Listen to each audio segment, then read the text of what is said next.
Welcome back. There is a live look outside from the Oregon coast. That's our Inn at Spanish Head Resort Hotel camera in Lincoln City. Thanks for watching Afternoon Live. Diet culture is so ingrained in our daily lives, we may not even be aware that we're playing a part of it too. So here with strategies to help shift the way we think about food and dieting, we welcome back author and co-host of the Body Trust podcast, Dana Sturtevant. So nice to see you. Nice to see you. Do you find a lot of people kind of say, well, I'm not on a diet or dieting, but don't realize just how pervasive it is in culture and how we think about food all the time? Yeah, I think most people know diet has become a four-letter word. Yeah. And we certainly know the weight loss industry knows that dieting has become a bad word.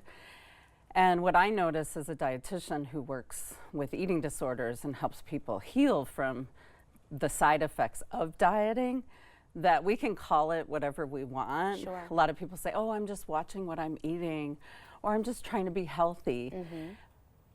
But when you live in a dieting culture, you likely have a way of navigating the world of food and eating through a dieting mindset. Right. And it's that mindset that we work to heal from in Body Trust work. Which sounds like it must be so difficult to navigate and overcome because all this messaging is so ingrained in us for decades now. Yeah, most of the people I work with by the age of 10 have learned something's wrong with their body and there's something they can do to fix it. Right. And then they go to school and they get health classes that are probably talking about things that are not appropriate for them. They're not emotionally mature enough to be able to handle that information. And so we learn how to restrict. We learn about calories and we learn about making up for calories and exercising to burn the calories. And if we don't live in a household where dieting is happening, we may have a protective effect. But in today's culture, it seems like few of us are immune. Well, and let's talk about what you just mentioned, talking about exercising or burning calories, kind of shifting your perspective and thinking about ways to move your body that bring you joy.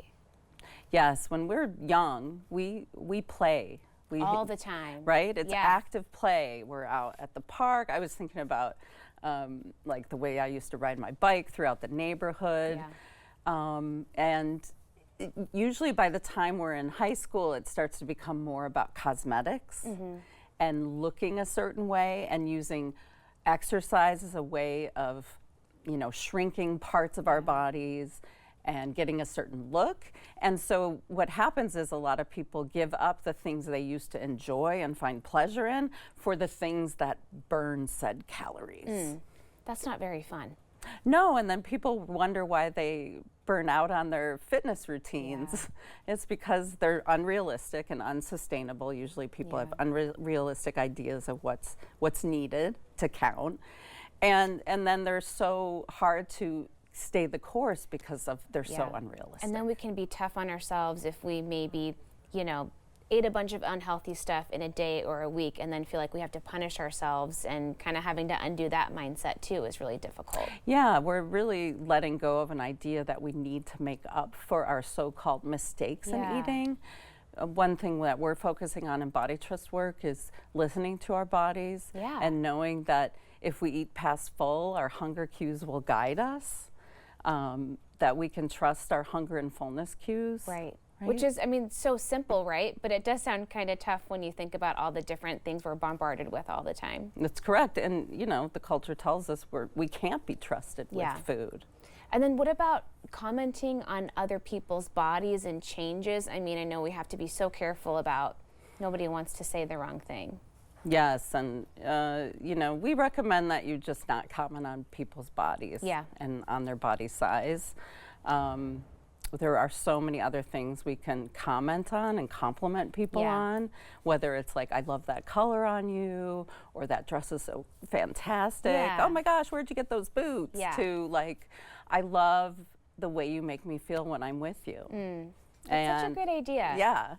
You always make me laugh, Why these not? kinds of Why not things. give someone just a genuine compliment about them as a person instead of focusing on the external things? Weight loss is not always a good thing. Yeah. Like it's sometimes people have lost weight because they're going through a divorce and they are miserable and then people are commenting on their bodies. I had a friend do this where she was so miserable and malnourished, and everyone was thinking she looked so good, and she's like, I am the most miserable and sad I've ever been in my life. You just never know. So we never know what's going on, and there's so much more we could be talking about. Yeah, just be a supportive friend and make the connection a different way. I love that. Hey, thank you so much. It was great to see you. Yeah.